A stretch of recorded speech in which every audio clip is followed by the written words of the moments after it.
I pronounce the name correctly because I'm pronouncing like an English word. Is it Kamor or Kamor? Kamor, yeah. It's not English. Thank you, yeah. Bismillahirrahmanirrahim. I would like to respectfully stand on the system protocol.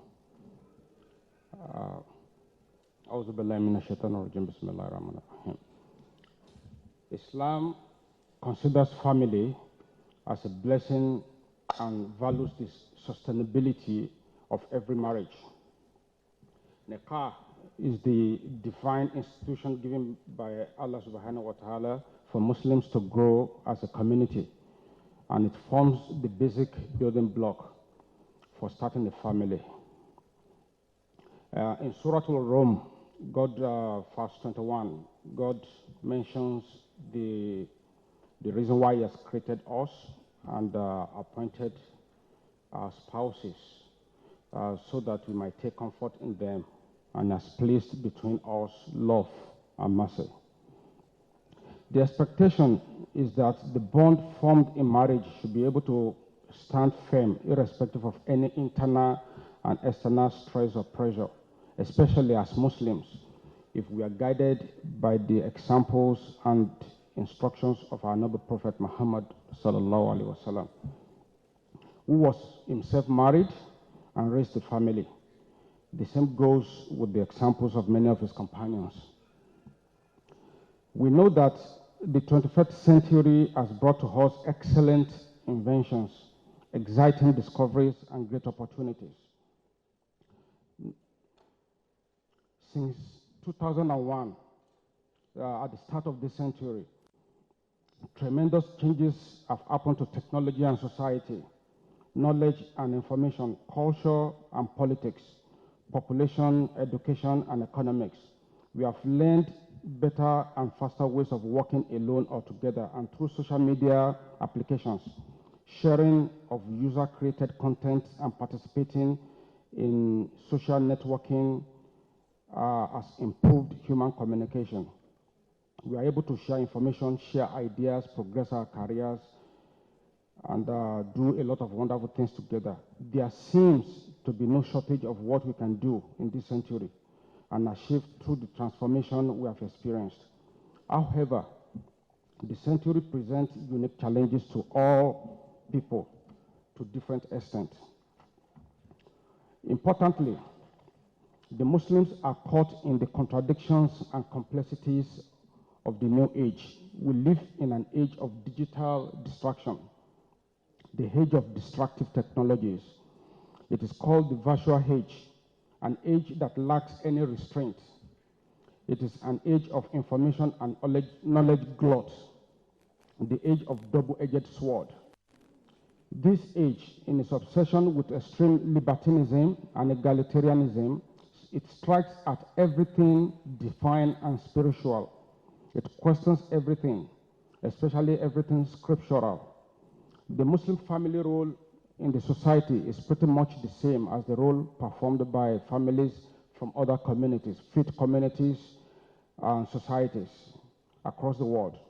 These roles include reproduction of the young, physical maintenance of the family members, early education, social placement of the child, socialization, and social control. Muslim parents themselves mostly rely on and are guided by instructions in our tradition and sources of scriptural authority on how to carry out and discharge their roles as parents. However, because we are faced with new challenges that have only emerged or become more prominent in the recent past, there exists a type of strain that threatens the building blocks of the society itself, the most prominent amongst them being the onslaught on the Islamic value of morality and love of God and love of humanity. Humanity faces many challenges and threats. The threat to our climate, the threat of the ozone layer puncturing and acid rain falling on us, the threats of infections. As we hold this conference today, approximately 10% of the entire population of people in the world is quarantined. due to the affliction of the coronavirus that started in China. However, the threats to the structure of the family have the most devastating effects on the human race. There's probably never been a more precarious time for humanity in terms of the dangers and potentials for danger than the time we live in. A Yemeni scholar once said that in the entire history of humanity, there's never been a worse time than the time that it was living, and that was about 200 years ago. The reason for that, he said, is because in the past, before Shaitan can influence somebody, you need to be directly involved with him or in contact with him or his agent. But at the time that he made that statement, you actually didn't need to do that. In the privacy and in the perceived security of your homes, you can actually get influenced through the instrument of the TV sets or cable channels. Humanity faces this threat, but in most cases, we look the other way. Like I said earlier, imagine the amount of efforts that have been pulled together, the number of assets that have been mobilized to confront the threat of the coronavirus. However, as it was shown in the documentary that we all watched earlier, we are all in the middle of a major crisis of divorce, dissolution of marriages. We all saw the red bars beside all the green bars. They were almost at the half measure of the green bars. Basically, what that means is that about roughly half of all marriages end up in divorce. This is a major crisis. It's happened in other societies. In the West, for instance, it's like an epidemic that will have a very high rate of divorce. This trend actually has major influences, corrosive influences on the building block of our societies. Let's look at some of the youths making steady incursion into the Muslim family values. That is, those traits that are changing our traditional understanding of family relationship and exposing Islamic family values to increased risks, resulting in family failure, poor parenting, out of control children, and neglected elderly. Look, for instance, at the scourge of deliberate single parenthood, the redefinition of family structure to include same-sex couples, the steady rise of secular feminism in the traditional Muslim societies, the popularization of this concept, especially via the internet, and the downsides of globalization of information continue to propel those ills and alter the perception of the traditional understanding of family relationship, or simply making the altered state of such family relationship equally legitimate. So basically what this means is through the influences we get in the globalization of information. 20 years ago, when they pitched globalization, it actually was sold to the world as a great thing to integrate the global market and gain the benefit from it. However, the downside of that is also the globalization of information enabled by the internet. So people can say things or do things from one end of the world and instantly other people in the remotest part of the world will have access to this information, and it would influence their behavior. The two most important inventions that have affected people most in this century, in my view, are therefore globalization and modern multimedia or entertainment. Let's look at the social media, television, music, video games.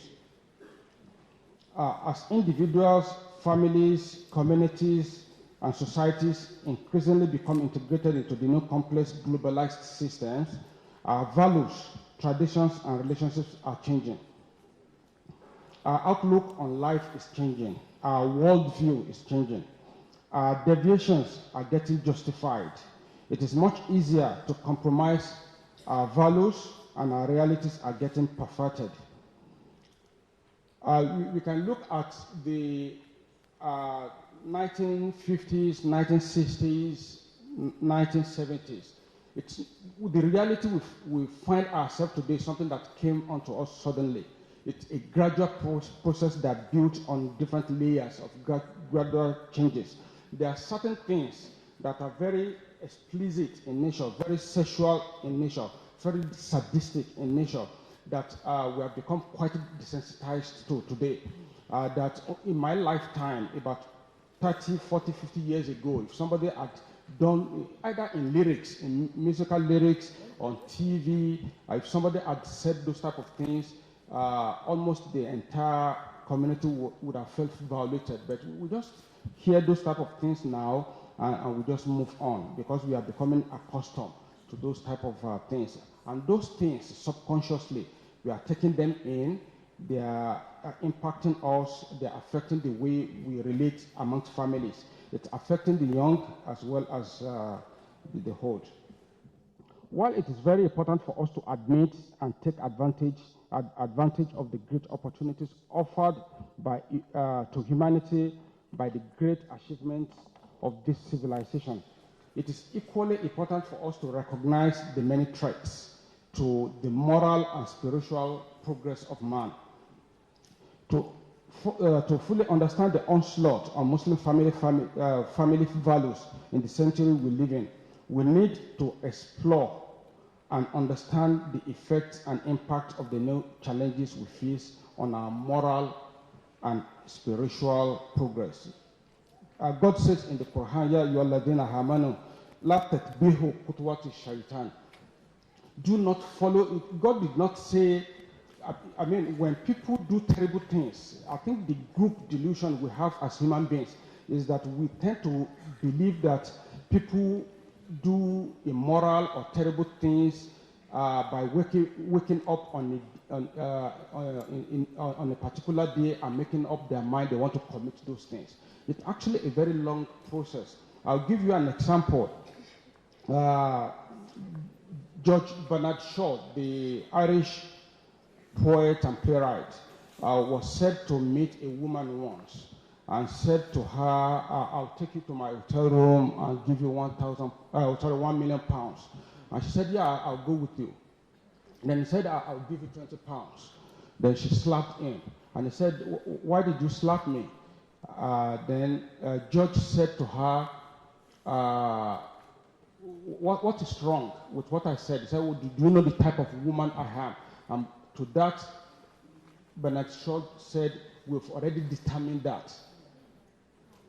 What we are doing now is just haggling, just negotiating. So, people, it's easy to compromise principles, and it takes the first step. And that is why God says, do not follow the footstep of Shaitan. People don't just wake up one morning and become as terrible as they are. It's a long negotiation. It's a long process. Through the popular culture, it is now much easier to follow the footsteps of Shaitan. For instance, look at the entertainment industry of the last century and compare it to the entertainment industry in this century.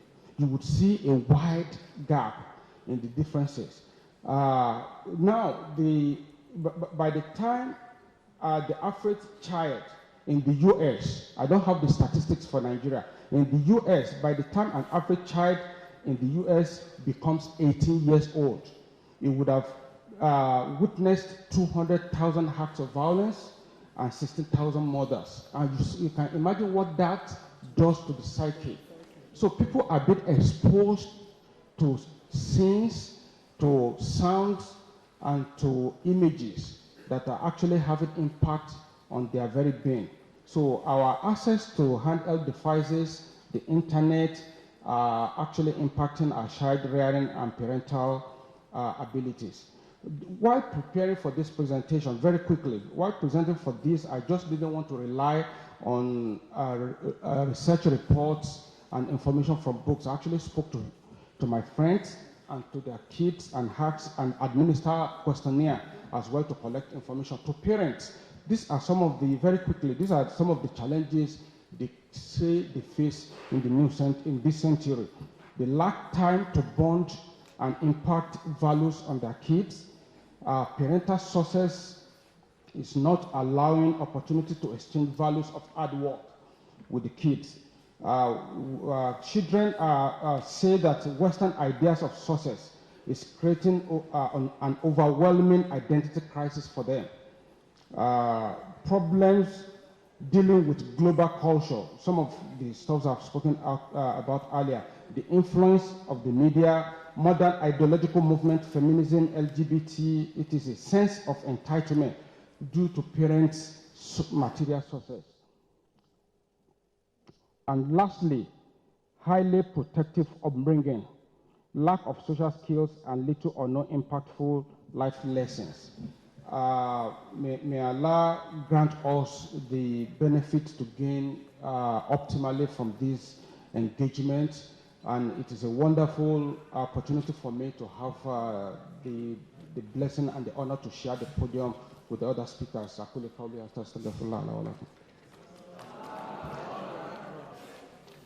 Takbir. Thank you very much, Ustaz. And for the Quranic verse, O you who believe, do not follow the footsteps of Satan, for he is unto you an avowed enemy. I will entertain only 3 questions. If there is an auxiliary mic, we can pass it. Only 3, because our lunch is waiting. Our royal fathers and the excellencies, the governor's wives, will have their lunch as will be directed by the protocol. The others would have theirs just behind the partition.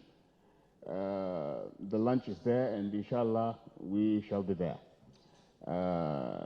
Okay, 1 minute.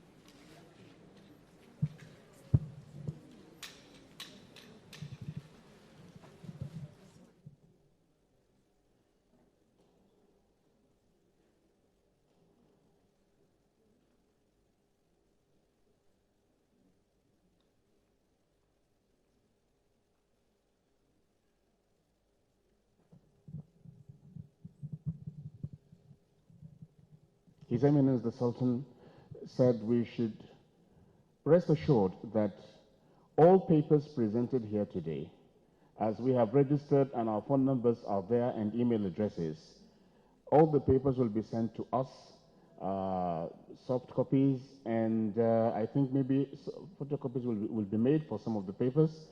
And the 3 comments that we will receive or questions will just be the beginning, as you will be able to interact with the Future Assured Initiative and the Supreme Council for Islamic Affairs to give your opinion about all these issues, as it is an ongoing activity.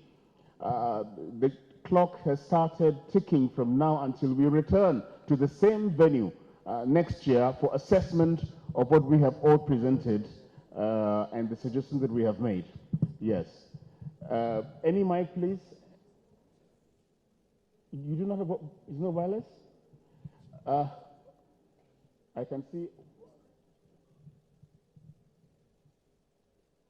Okay, 1, 2, 3, and then we will have Sister Shifa and the other sister behind. Sorry, okay. We'll have Sister Shifa here and the sister in niqab, and Sister Halima Sani in niqab. And let me say, so yeah, please quickly come forward. I think, please, for time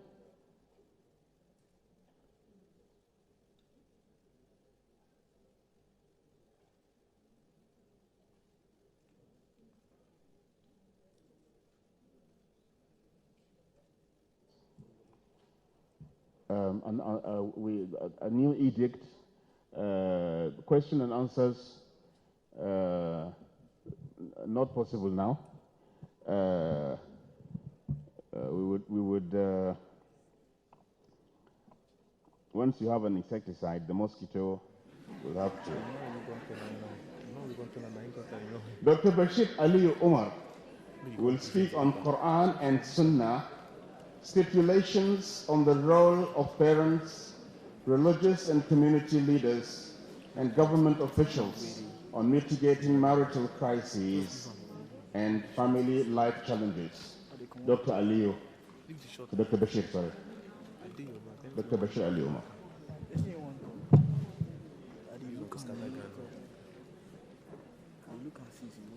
And the time remains what it is? Okay, 5 minutes. بسم الله الرحمن الرحيم الحمد لله رب العالمين والصلاة والسلام على أشرف الأنبياء والمرسلين وعلى آله وصحبه أجمعين أما بعد السلام عليكم ورحمة الله وبركاته. I am to speak on Quranic and Sunnah stipulations on the role of parents, religious and community leaders and government officials in mitigating marital crisis and family life challenges. Marital crisis and the challenges of family life are a very serious issue because especially within the context of the Islamic family law. The family itself as a unit is a very important unit, and it is the basis of building the social milieu. Its importance lies in the fact that the first sermon of the Prophet ﷺ, when he arrived at Medina, included reference to keeping the ties of kinship, which is a part of family life. And during his farewell pilgrimage, during the khutbah that he made, one of the central themes of that khutbah is reference to the family, especially to women, and being good to them, and also the rights of spouses. Islam changed the whole concept of marriage. It gave a definition of marriage to be something that is solemnized as an act of worship for the purpose of safeguarding chastity and for building and maintaining the ties of kinship through blood and through marriage. And based on these, rights and obligations are placed on the spouses, on the couples. And out from this, there developed a whole plethora of rules and principles, to the extent that the fuqaha, they dedicated a whole section of Islamic jurisprudence to be fiqhul usra, that is the jurisprudence of the family. This shows the central element in it. Now, the question of the crisis and the challenges that bedevil family life, especially within the context of our national life, is very important.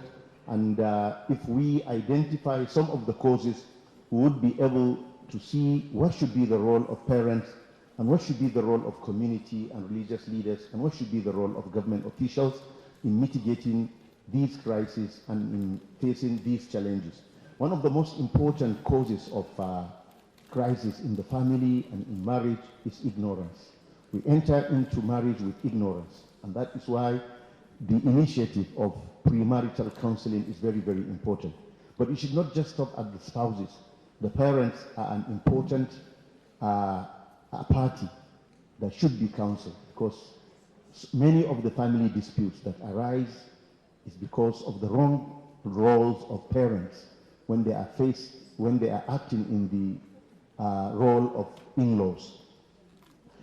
And on the question of ignorance, the importance of educating especially men is very important.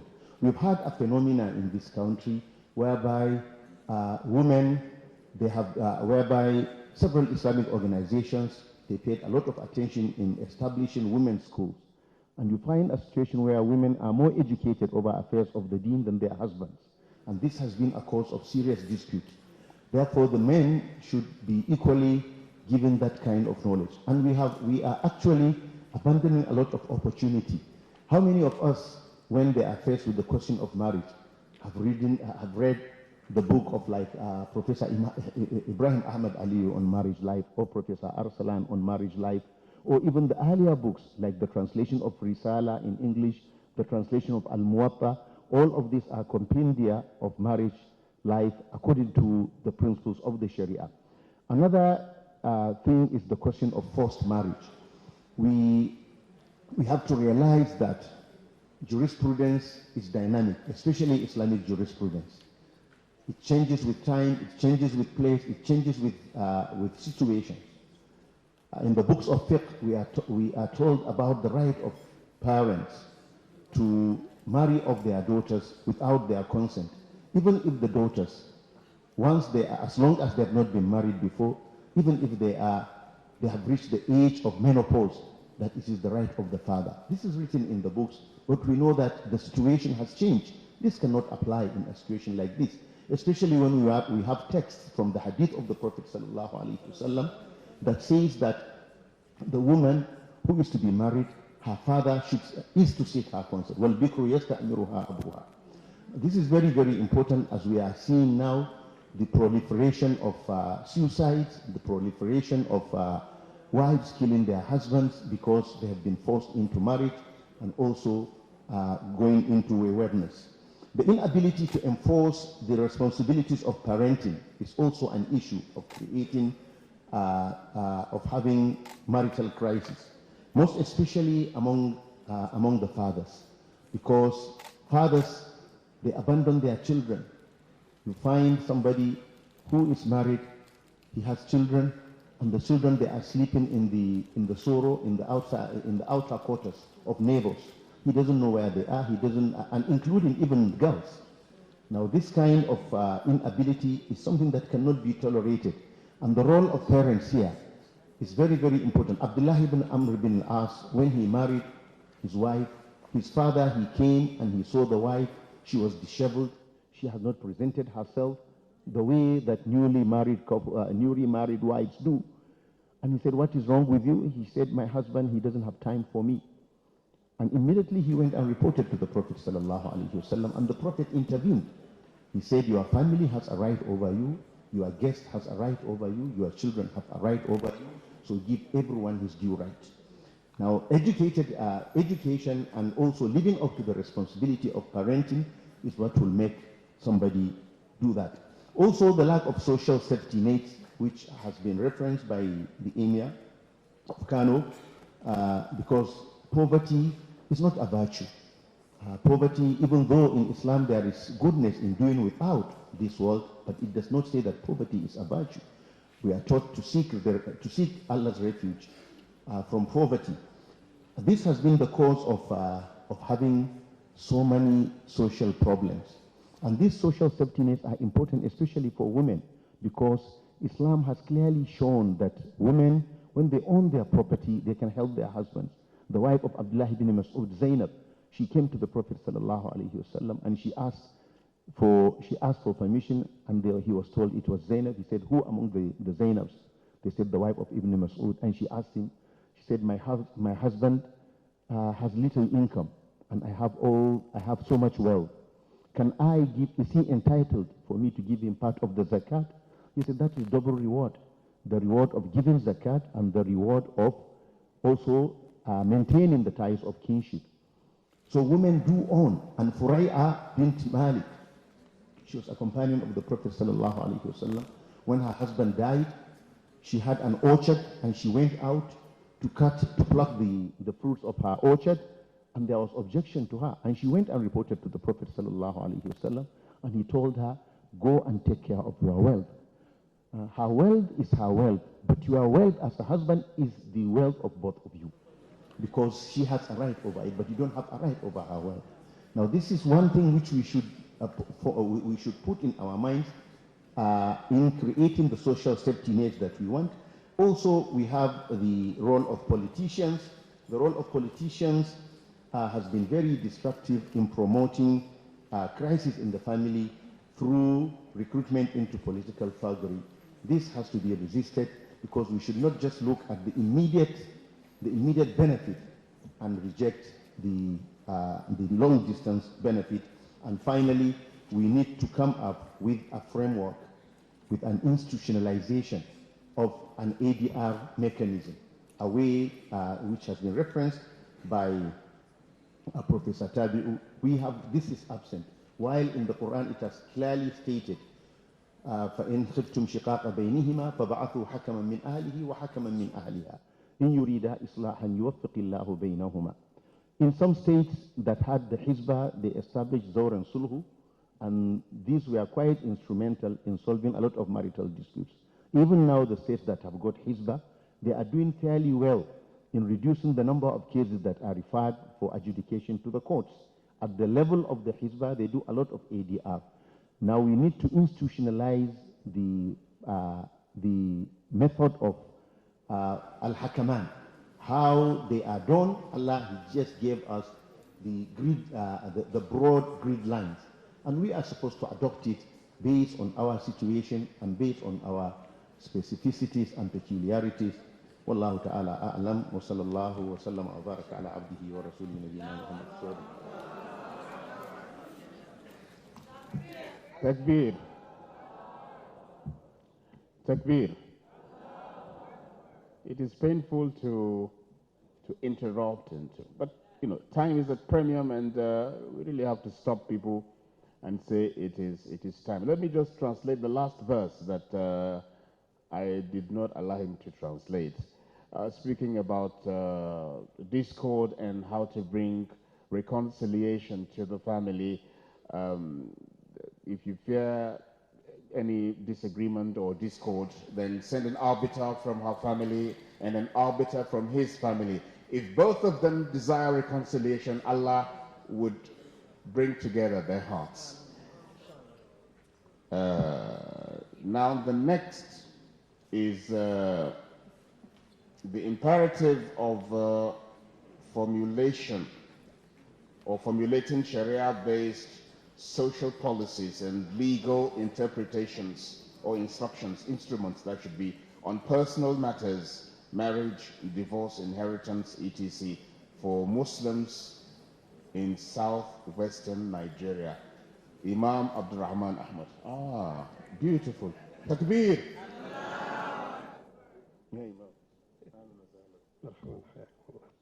Bismillah ar-Rahman ar-Rahim. Wa bihi nasta'in. The Chairman, Your Excellency, Your Royal Highnesses, brothers and sisters, Assalamu alaikum wa rahmatullah. My task has been made relatively easier, except that I'm to look at it from the angle of practices in Western Nigeria. But let me tell you a story to start with. There was Sumaya who got married at the age of 20, and at 21, she had a child, a boy, and then the marriage was already at a point of irreconcilable difference. Family members, others intervened to no avail. And at the end of the day, they had to go to a customary court. Customary court, even though Sumaya and her husband are Muslims. And the marriage was conducted by an imam in the masjid. But there were no Sharia courts. There were no institutional supports as such. So they had to go to the customary court. And the first thing that happened at the customary court, the husband of Sumaya used to buy like me. And the presiding judge, the customary court judge, insisted that he would not enter the court and stand before him with a turban. So he has to remove his turban, otherwise he's going to be charged for contempt. And secondly, at the end of it, the marriage was nullified, and the custody was awarded to the husband of Sumayya. That is the custody of a 1-year-old child. This is typical of what women go through in southwestern Nigeria. And to talk about the imperatives of, social policies and legal instruments to address these is just to talk about allowing Muslims in southwest Nigeria to live according to the tenets of their faith. I really do not know how we collectively arrived at this point, because for our information, Islam is not a stranger to southwestern Nigeria at all.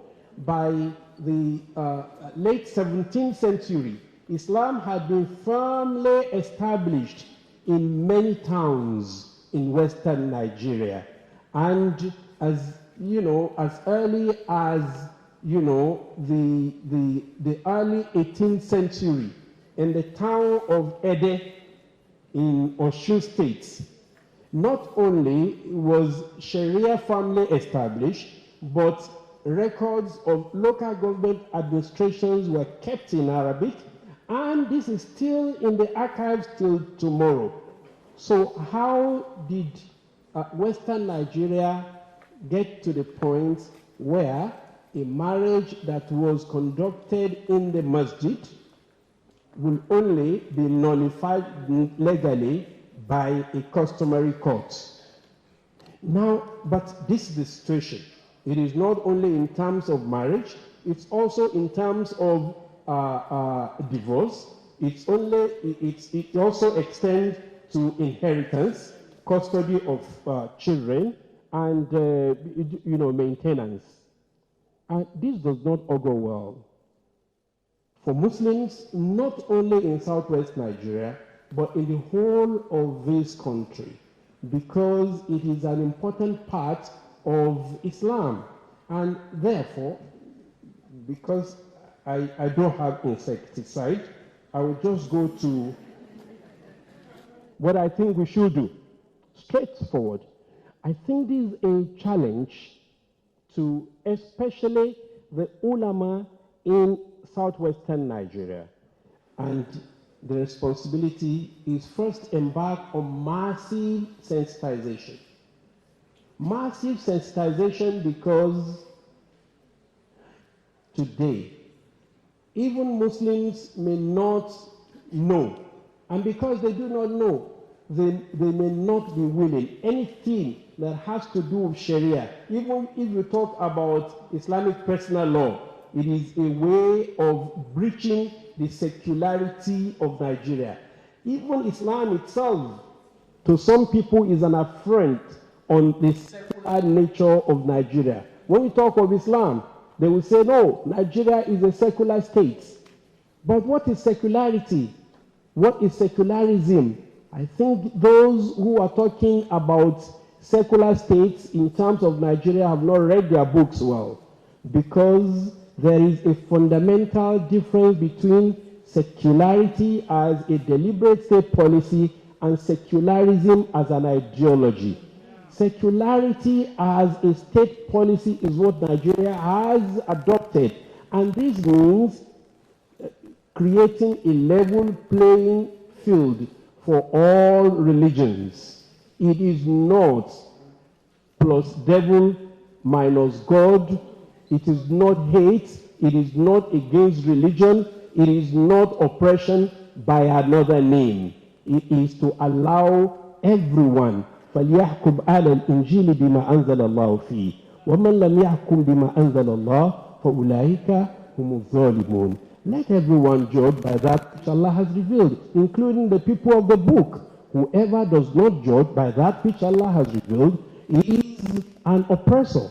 He is an unjust person. Now, the second thing is, yes, we need to codify the parts of what we call the Islamic personal law. Because today there are so many changes. We look, and we have enough competent scholars to do this. Codification is a very important step because people need to know exactly what we're up to, what we're doing. The Muslims themselves need to be informed. We have to run a trial in some parts of southwestern Nigeria. I know in Lagos, in Oyo, there is what they call independent Sharia panels. And a lot of Muslims are willingly going to these Sharia panels, but it does not have the backing of law as at yet. We have, having codified the law, we have to lobby, especially members of the various states assemblies. They have to understand. We have, to prepare a preaching manual for our ulama in their masajid, in their khutbah, in their nasiha, so that the generality of the people will know what it is. We have also to ensure that every masjid has a marriage counseling unit, and we must also train counselors. And I think if we do all of these preparatory to even presenting these bills, it will be success. It is inconceivable that a large chunk of Muslims, and I dare say without any fear of contradiction, that Muslims are the majority in southwestern Nigeria, except maybe in one or two states of Ondo and to some extent Ekiti. That is the only places where you will have maybe Muslims are not in majority. In all the others, in Lagos, in Oyo, in Osun, in Ogun, Muslims are in the overwhelming majority. I call on us not to abandon our brothers. وصلى الله على نبي الكريم وعلى آله وأصحابه أجمعين. Another takbir for our Imam. So the majority is everywhere.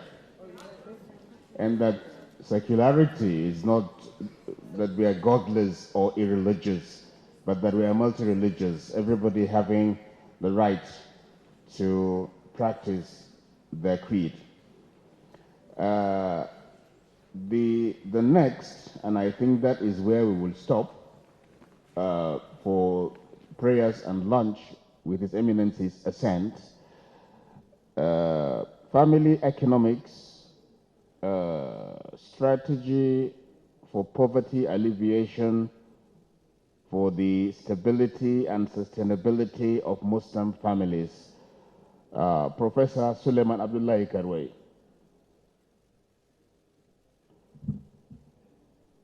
You are my friend, but without insecticides, you will stop after 5 minutes. No.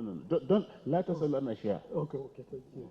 Assalamu alaikum wa rahmatullahi ta'ala wa barakatuh.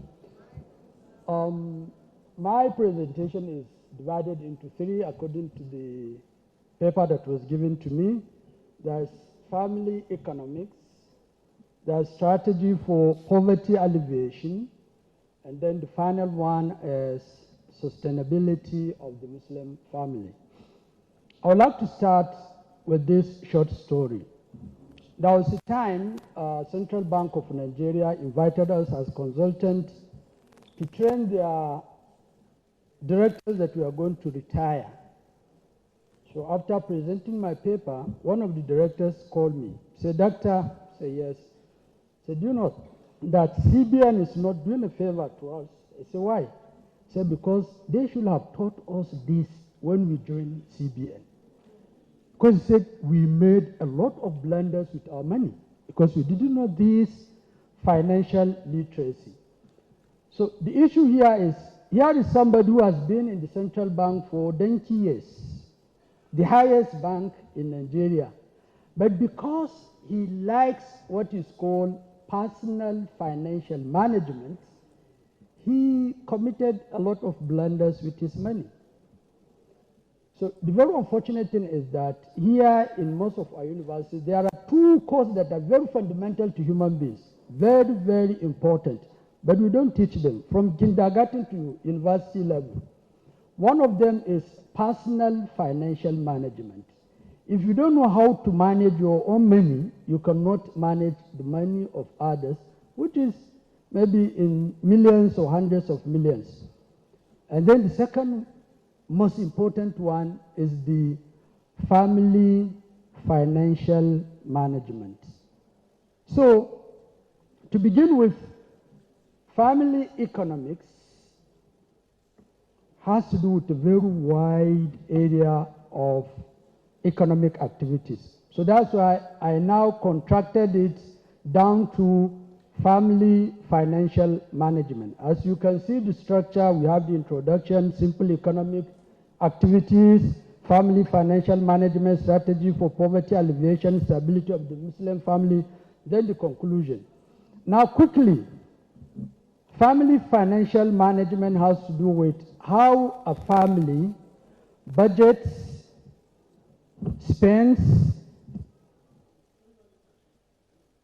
invests the money it earns legitimately, so that it can enjoy what is called respectable and decent life.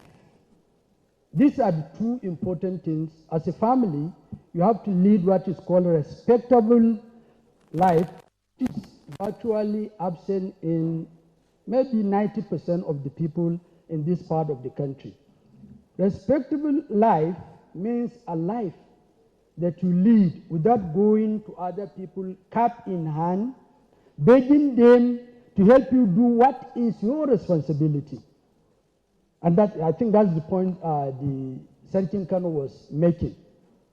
And then decent life means that you are leading a comfortable life, not a wretched life, which is full of poverty.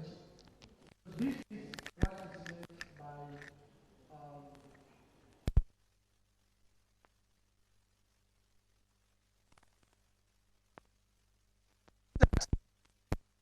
go on in this system are, first of all, you have to generate what is called multiple income.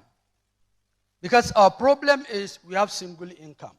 And in fact, we have name for that. They say that the husband is the breadwinner.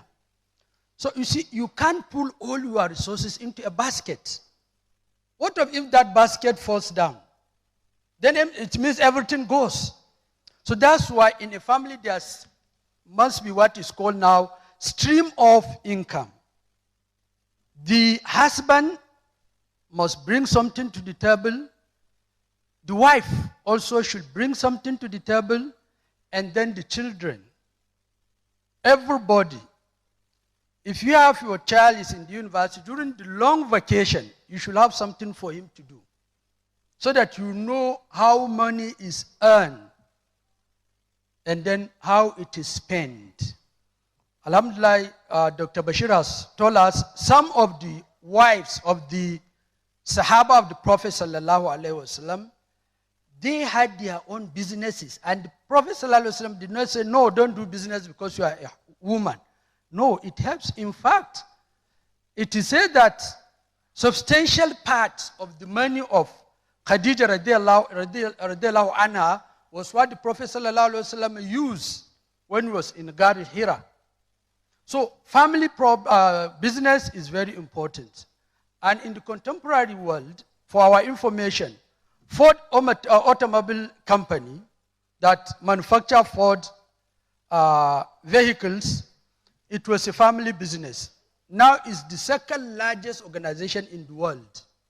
And it started production about over 100 years, because it started production of cars in 1896. That's about 124 years. And still it's a family business.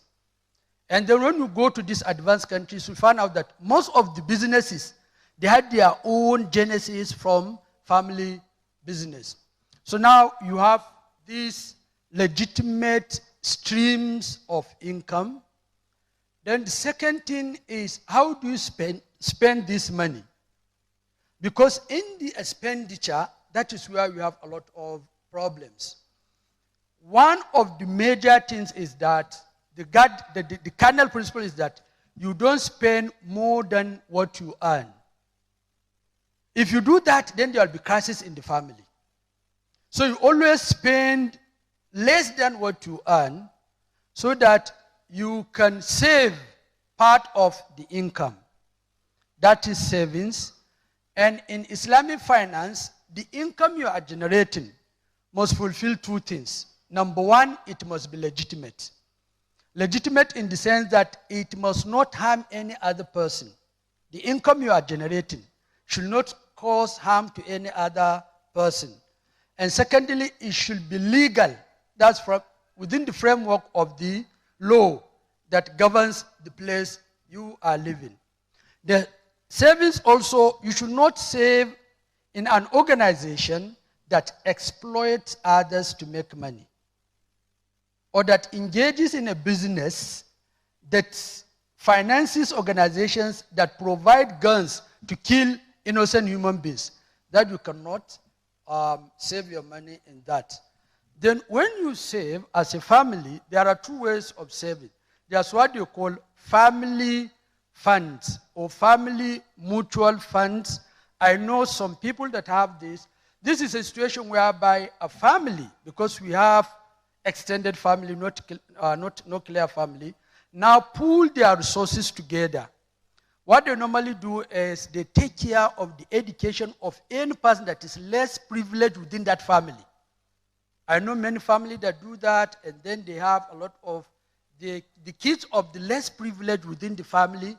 Now most of them, they are PhD holders. Most of them, they are now even working abroad, which they wouldn't have gotten this education without that family mutual fund. Then the second is you invest in stocks, because it is said that if you cannot make money while sleeping in your bed, then it means you cannot make money even when you are working. You should think of how you can make a lot of money while you are sleeping. And what you do is that when you get this money, invest. One of it in the north is estate management. I do it. You buy a plot. Let me give you an example. There's a place in Kano they call Rijiyar Lemu. When they started selling the plot, they were just 20,000, 40,000, 20,000, 40,000. Now I think you have to use 1 million to get one. No, 10 million I mean. 10 million to get one. So this is a cool business. Anywhere you can do it without lifting a finger. Then you can buy stocks in companies whereby they give you dividends. Or then there are a lot of businesses. My student now is engaged in this gold business. She goes to Dubai, buys it, brings it to Nigeria. Now she's a rich woman. Last is family sustainability. Actually, this one goes beyond the family financial management. There are three components. Number one, there's what they call spiritual stability or spiritual sustainability. The second is emotional sustainability. Because we have that one, that's why now young women are killing their husbands, young husbands are killing their wives. Because there's not this emotional stability or emotional sustainability. And the final one is the financial sustainability. Unless you marry the three, then there will always be quarrel and problem and confusion and chaos in the family. Thank you so much. Thank you, Prof. I want to be part of that business, that a plot of 20,000 will now be 10 million. A profitable business. Then we will now have the last paper, the prophetic example of family leadership lessons from the Seerah on Ishra, graceful treatment of wives and parenting, Professor Ahmad Bello Daurawa. Yes, I will not start counting until you are here. Inshallah. Okay, Prof. Now your time starts. It's okay. Bismillah, alhamdulillah, rabbil alameen, wa salatu wa salamu ala as'adin nabiyina wa ashrafil mursalin, Sayyidina Muhammadin wa ala alihi wa ashabihi wa man tabi'ahum bi ihsani ila yawmiddin wa ba'd. Assalamu alaikum wa rahmatullahi wa barakatuh. Mr. Chairman, Your Excellency, kindly permit me to stand on the existing protocol. This is a 16-page paper that was divided into 4 parts. Part 1 is on introduction. Part 2 talks about some prophetic examples on graceful treatment of wives and conscious parenting. And section 3 covers the uniqueness of the Prophet's methods of graceful treatment of wives and parenting. And then section 4 concludes the paper with a few recommendations. Now you can see with less than 1/20 of the time that should have been allocated for the presentation is already taken away. But notwithstanding, inshallah, as an accountant by training, I will try to actually do the debit and credit and then balance the equation before I'm asked to stop. Under the introduction, I tried to actually talk about the importance of marriage and the overall purpose of marriage, which is for the couples to make it an act of worship, provide company and love to one another, procreate children in order to sustain and preserve the human race, and to live in peace and tranquility to the commandments of Allah subhanahu wa ta'ala, citing Surah Al-Rum, chapter 30, verse 21, and Surah Al-Araf, chapter 7, verse 189. I also talked about the principles that should actually be used in establishing marital relationship so that this marriage relationship will be successful and rewarding. I cited a number of examples from the Quran and the Hadith of the Prophet sallallahu alaihi wasallam concerning that. Now, I also mentioned that the man is the head and the leader of the family. He is required to, among other things, provide adequate maintenance and protection for the household, live with them in kindness, and treat them gracefully. I cited the Quran, chapter 4, Surah An-Nisa, verse 34. Ar-rijalu qawwamuna 'ala an-nisa. Men are in charge of women because they provide maintenance and they are expected or required to treat them kindly. I also cite the hadith of the Prophet sallallahu alaihi wasallam that says, "Warajulu ra'in fi ahli baytihi." A man is a guardian over the members of his family, and that he shall be questioned about them. And then the issue of wa'ashiruhunna bil ma'rufi, and live with them in kindness, in chapter 4, that's Surah An-Nisa, verse 19. The woman, on her part, is the man's partner and the household's manager. She is required to, among other things, oversee and run the affairs of the matrimonial home, nurture the future generation, and support and provide repose to the husband. I cited an ayah, a verse from the Quran, and about 4 hadith from the Sunnah of the Prophet sallallahu alaihi wasallam. Then I also mentioned that because men, that is husbands, have a degree over their wives, وَلِلرِّجَالِ عَلَيْهِنَّ darajat, as in Surah Al-Baqarah, chapter 2, verse 228, they are required to give kind and graceful treatment, that is husnul ishra, to their spouses and members of their household.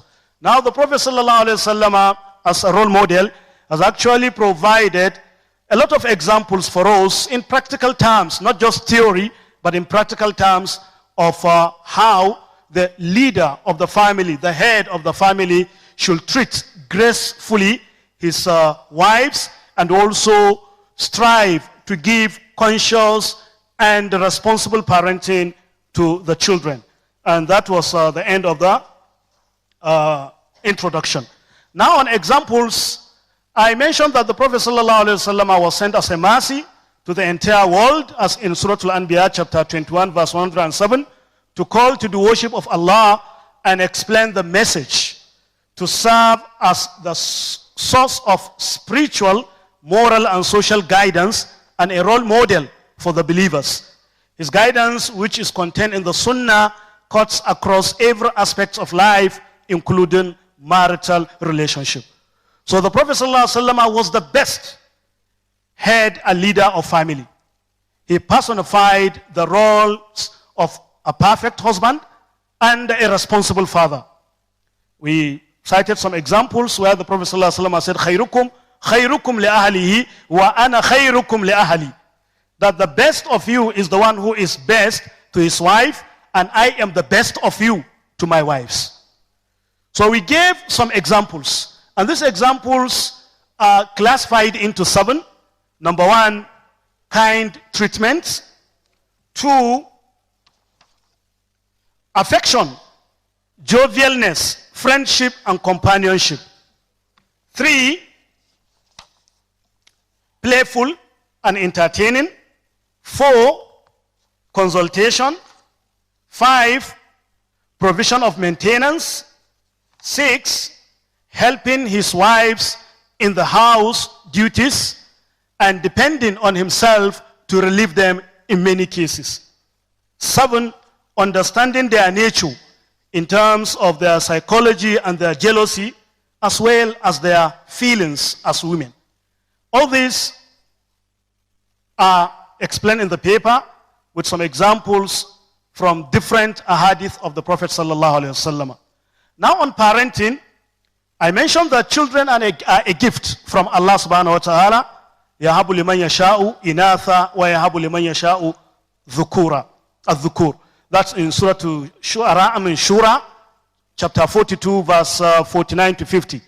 They are described as entertainers and jewelry for their parents. زُيِّنَ لِلنَّاسِ حُبُّ الشَّهَوَاتِ مِنَ النِّسَاءِ وَالْبَنِينَ وَالْقَنَاطِيرِ الْمُقَنطَرَةِ الْمَالُ وَالْبَنُونَ زِينَةُ الْحَيَاةِ الدُّنْيَا, and so on.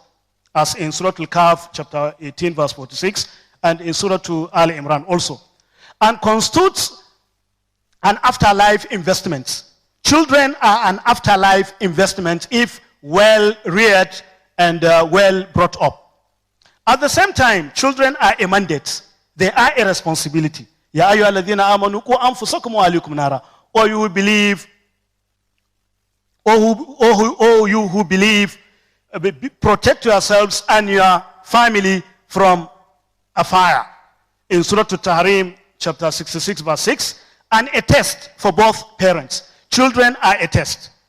To be able to carry out the mandate and pass the test, parents have to responsibly train their children and ensure good parenting for them. Parenting involves promoting and supporting the spiritual, physical, intellectual, emotional, moral, and social development of a child from infancy to adulthood.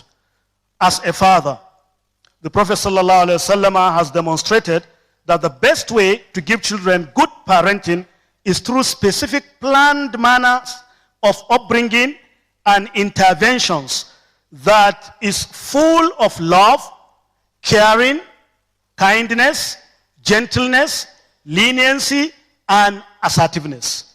Many, many examples from the Sunnah of the Prophet ﷺ abound on how the Prophet ﷺ carried out his parenting responsibilities, and they are all there in the paper. So much so that some of his Sahaba, like Anas ibn Malik, described the Prophet ﷺ as Arhamu bil Iyal, the most compassionate to his family. And also, Muawiyah ibn al-Hakam al-Sulami described the Prophet ﷺ as the best instructor and the best teacher. Ahsanu mu'alliman. Ahsanu ta'aliman. Now, on the uniqueness of the Prophet's methods, I talked about 2 things. One, that in terms of scope, the method of the Prophet ﷺ is all-inclusive and all-encompassing. The nature or the methods of the Prophet's graceful treatment of his wives, as well as parenting, was so all-encompassing that it does not stop at just showing love and caring on the issue of affection only, but also all other aspects of treatment of the wives, and then parenting in terms of emotional treatment, in terms of psychological treatment, in terms of spiritual upliftment, spiritual training, in terms of also helping them or facilitating their effort to acquire relevant skills so that they will become useful to themselves and useful to the community. And then the second segment of the uniqueness of the methodology has to do with the approach. The approach is that of a balance and moderation between harshness and looseness, between crudeness and nonchalant attitude. That was the method used by the Prophet ﷺ. Despite the fact that the Prophet ﷺ has never hit any member of his family, he has never scolded them in public, the Prophet ﷺ has never approved any form of indiscipline or violation of the rights of Allah subhanahu wa ta'ala. And then the paper concludes by suggesting that there is a need for counseling, premarital counseling, whereby people will be coupled, would actually be subjected or be taken through series of counseling, not only on the rights and obligations, but also how to make the home safe. Because that is what Allah subhanahu wa ta'ala says. Allah ja'ala lakum min buyutikum sakana. So the home is supposed to be a place, an abode of peace and tranquility. And for that to happen, it has to actually take care of all the needs, spiritual, affectional needs, economic need, and all of that. And then also, there should be a deliberate effort to engage scholars and traditional leaders for them to intensify effort in mobilizing people, sensitizing them in their public lectures, in their ta'limats, on the need for people to fear Allah subhanahu wa ta'ala and to live up to their marital responsibilities. Wallahu ta'ala ala wa alam wa sallallahu wa sallam wa barak ala nabiyyina Muhammad wa ala alihi wa sahbihi wa sallam. Assalamu alaikum wa rahmatullahi wa barakatuh. Akbar, Takbir. Thank you very much, Prof. That was really very, very informative. I'm sorry I had to. He said, in spite of the fact that men have a degree above women, but they are to consort with them in kindness and show love and tenderness to their consorts. I am the best of you, the Prophet said, sallallahu alaihi wasallam, in relation to my wives. The best of you is he who treats his wives in the best of ways. I think there is a verse he did not translate. Maybe he was overawed by the presence of the mosquito. Allah bestows female offspring to whom he loves. That is the first. And then he also bestows male offspring on whom he loves. So if your first child is a male, you should know that from the love of Allah, you are in the second category. Only those who have female offspring are in the first category of the love of Allah. That is the Quran. That is what the verse says. Your Eminence has given us, His Eminence has given us time for the comments. I think I have already designated those who would speak. In that order, please. 1, 2, 3 here, and the fourth one, the sister in niqab. Okay. Before that, sorry. Yes, I am derailed by Your Excellency. The wife of the governor of KB will now give us experience of sharing on the Al-Majiri phenomenon. Your Excellency, sorry for that.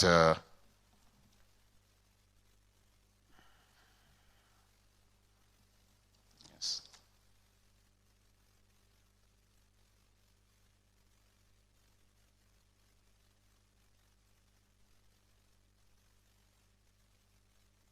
A'udhu billahi minash shaitanir rajim. Bismillahir Rahmanir Rahim. Your Excellency, our dear mother, the chairman of this occasion, the royal fathers, the excellency around, brothers and sisters of Islam, Assalamu alaikum. I need everybody to please pay attention, and I need everybody to be silent. I'm sure everybody will be wondering why. I just want you to listen to that voice, just that voice of an Al-Majri child crying, saying, Sadaqah, Ya Al-Majri. I'm sure we are all used to this. And we see it, or we don't see that child, and we don't understand that cry behind and the fear in that child. The child is scared of being raped or him raping someone. The child is scared of him or she taking a drug. That child has seen a lot more than we think an Al-Majri child go through. I'm going to beg everybody to please close their eyes. I'm sure everybody will be wondering why. I want you people to imagine something. Imagine a child and living in a condition that is worse. I'm not going to mention any kind of condition, but I want you to imagine that. Then, imagine that child is a girl, not an Al-Majri boy child. Then, imagine that child is yours. Will you be able to sleep or eat? This is one of the problems I have been facing. It took me 7 years to understand menene Al-Majri. What is Al-Majri child? We have a lot of NGOs that deal with Al-Majri. But we need people that fear Allah, that have passion, that love children. These children need love, affection. It's not about financial gain. Someone told me that it's a pet project you are doing because you are a governor's wife. No. I started this thing 16 years ago with registration 2009. That's 11 years. And I think my husband is just in his 6 years as a governor. I just answered that question now. I'm going to tell you a story. I'm going to give you people 3 stories. One, about a child, because I have this habit of visiting different schools of Al-Majri, and I paid a visit to one school, and one of my staffs called my attention. That's the Malpai Foundation staff. They called my attention that you have to enter that room. Don't stay outside. Usually what we do when we are visiting, they will go inside and they will scatter around and they will come and whisper something in my ears. They said, you have to enter, you have to check that place. And I did. This child, I don't know the name in English, but in Hausa they call it Marie Ankwa. They were all banned, 4 of them in a place. Unfortunately, that they tried to run away. They want to go back home. And for their punishment, they have that on their leg. And they put them in the kitchen, whereby they are cooking food, and the smoke is on their eyes. And I told them, after talking to the student, I told the madam, I need to ease myself. I told the cameraman and everybody, You can't enter. I need to ease myself. And the Malam was excited that Her Excellency is going to ease herself in his house, not knowing Her Excellency have a different agenda. So I entered, and I saw those children in that condition. So I called the Malam, and I told him that why are they being punished? They are trying to run away. They don't want to school. They want to go back. And these children must learn. I said, fine. Then I asked them, one by one, you, how long have you been here? 1 year. Tell me your surah. Ijaja and Nasrullah. For 1 year. The other one, 6 months. Alifu Ambaki. Okay? I told Marlon that if these children are becoming a liability to you, why don't you take them back? Let them go back to their parents. 1, I have to engage the chairman of that local government. They must make sure that they took those children back to their states. Before I reach home, someone called my husband. Your wife came here and she said that you send her no more Almajiri schools. He said, okay, when she arrives, I will ask her. I want to know what really happened. Nobody mentioned the other conditions. That's another one. Secondly, there is this boy, again, that we visit the school. And this boy was sick. His leg was something else. I said they should take the boy to the hospital. And then the doctor said they might end up amputating that leg.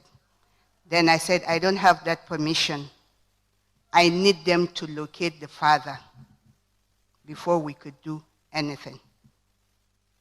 Amazingly, it took us 1 week to locate that boy's father, a whole 1 week.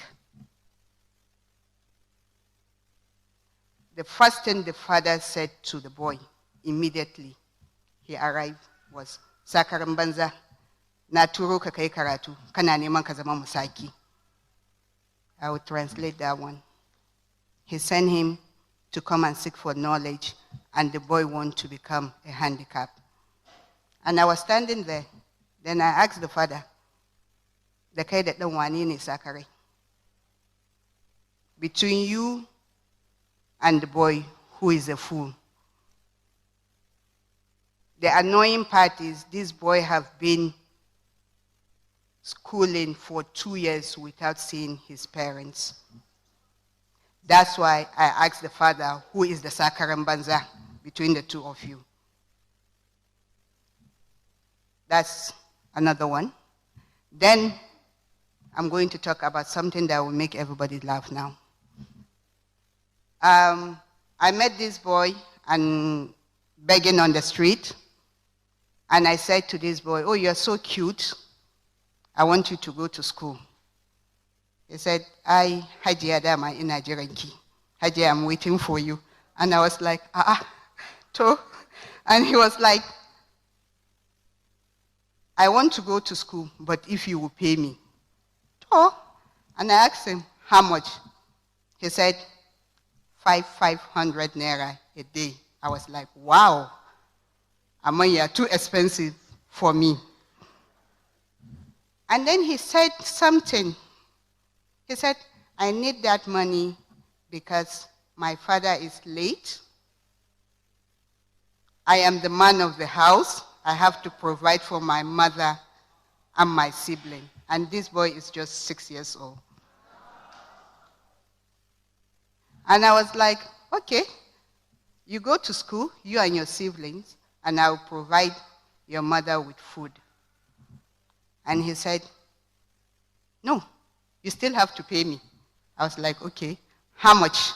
He said, 100 naira. I said, no, 20 naira. Ah, Hajiya, you're too cheap. And I said, I knew you are too expensive. So at the end of the day, to cut this story short, this boy is now a graduate in Polytechnic, Kebbi State. I give this example because they said I should share my experience.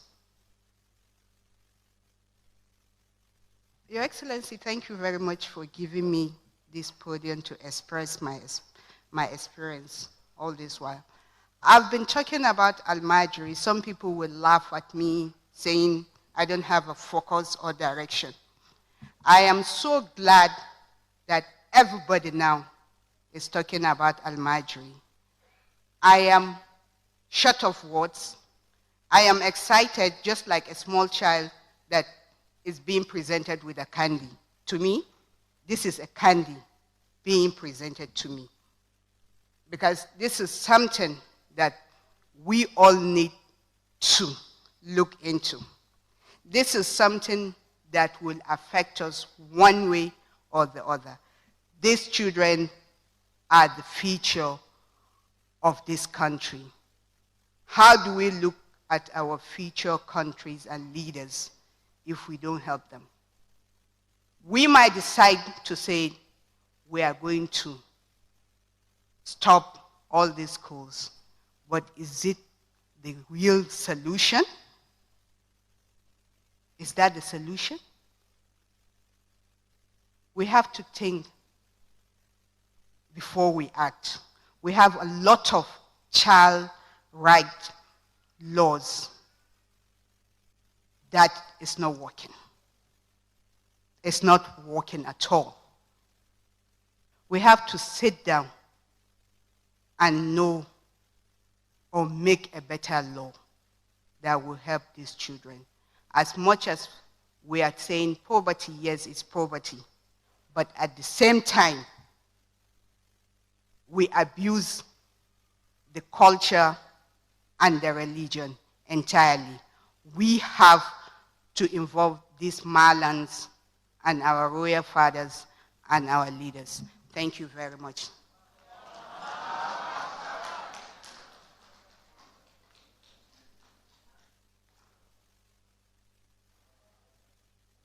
Takbir.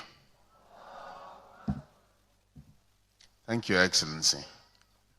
Would love to see this, this graduate, and may we learn from what you have done. I've been itching to mention something close to that, but since you have, alhamdulillah, may Allah reward you abundantly. And Al-Majiri left Kano from the invitation of a Christian lady in Kaduna. He came, he was doing her laundry. They were transferred to Abuja. She kept him.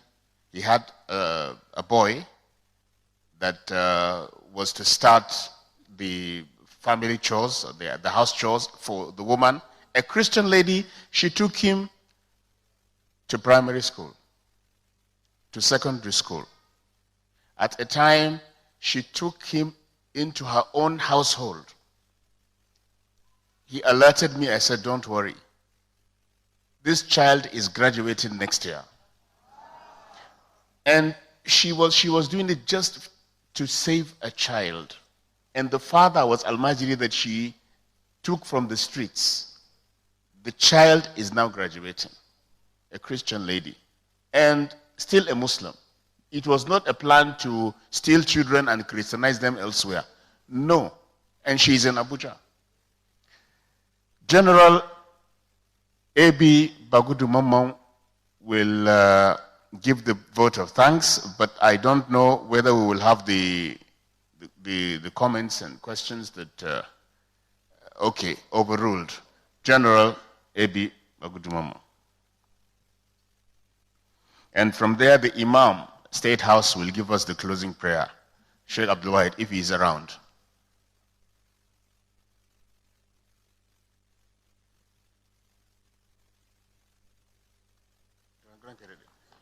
No time limit. Say the Sultan Fatah.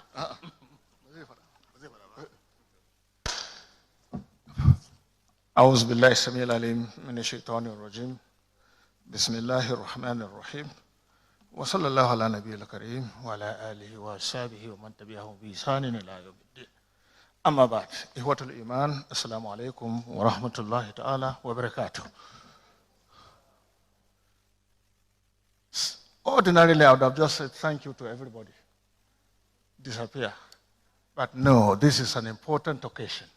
And I want to liken it to going for a course of study, seeking for knowledge. If you are seeking for knowledge, there are 4 things. Go there, listen carefully. Understand what is the message being sent across. Use the knowledge acquired. Spread the knowledge. In all this, be patient. That's my advice to His Excellency, Mr. President. He came, he listened. I want to believe he understood the message we are trying to put across. I want to re-echo what the chairman of this occasion said. We don't lack knowledgeable people in this country. We have solutions to problems. Our problem is implementation. I want to re-echo that. That message must go back to Mr. President. That we know he can do it. We know he has the patience. He must be more patient.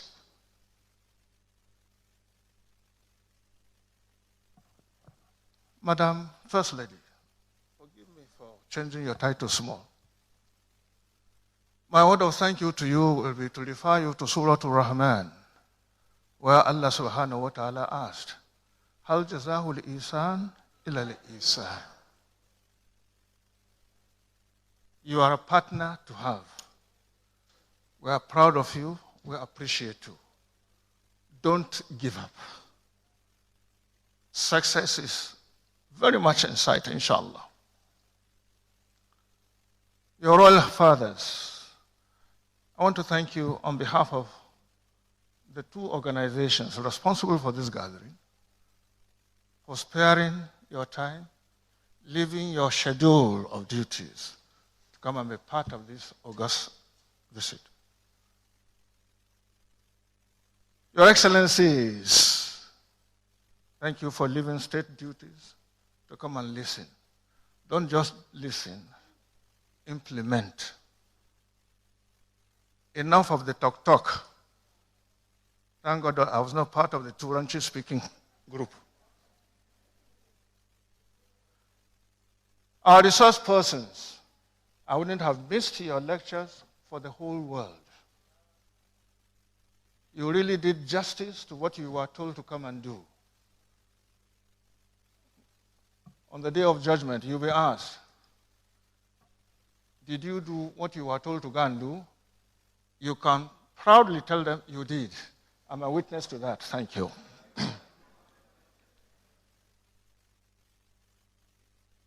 We, the commoners, who have answered this call, you have not lost anything at all. You have gained. I've always wished that we'll have an occasion to talk to those in power. It is then that they'll get the truth. We're at the receiving end. And unless we tell those in power, they will never know. They will polish it fine for them to see. By the time it gets to the table, it has changed color. Thank you for coming.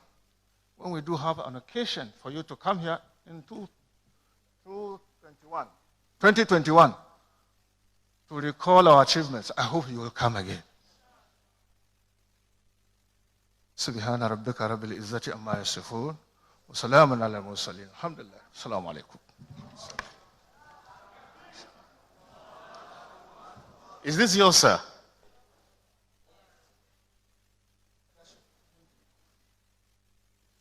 General will always keep to time.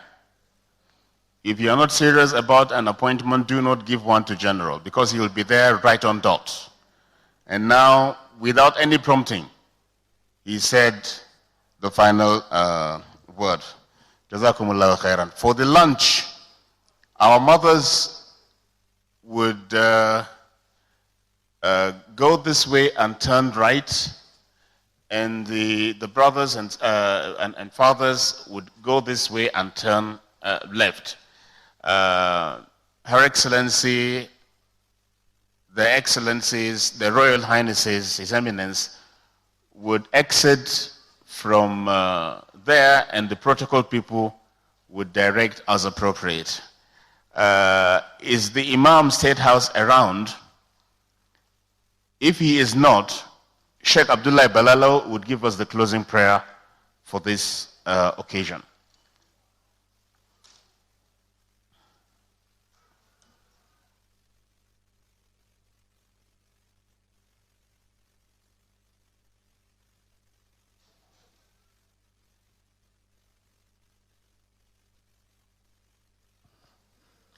صلوا على النبي الكريم اللهم صل على محمد وعلى آل محمد كما صليت على إبراهيم وعلى آل إبراهيم إنك حميد مجيد سبحانك اللهم وبحمدك نشهد أن لا إله إلا أنت نستغفرك ونتوب إليك. May Allah bless this gathering. May Allah take every one of us back to his destination safely. May Allah continue to guide and protect our country. May Allah continue to bless the leadership of Muhammad Buhari. And may Allah subhanahu wa ta'ala continue to bless each and every one of us. May us be taking these lectures back home and implement it. ربنا تقبل منا إنك أنت السميع العليم وتوب علينا إنك أنت التواب الرحيم وآخر دعوانا أن الحمد لله رب العالمين. Assalamu alaikum wa rahmatullah. Thank you.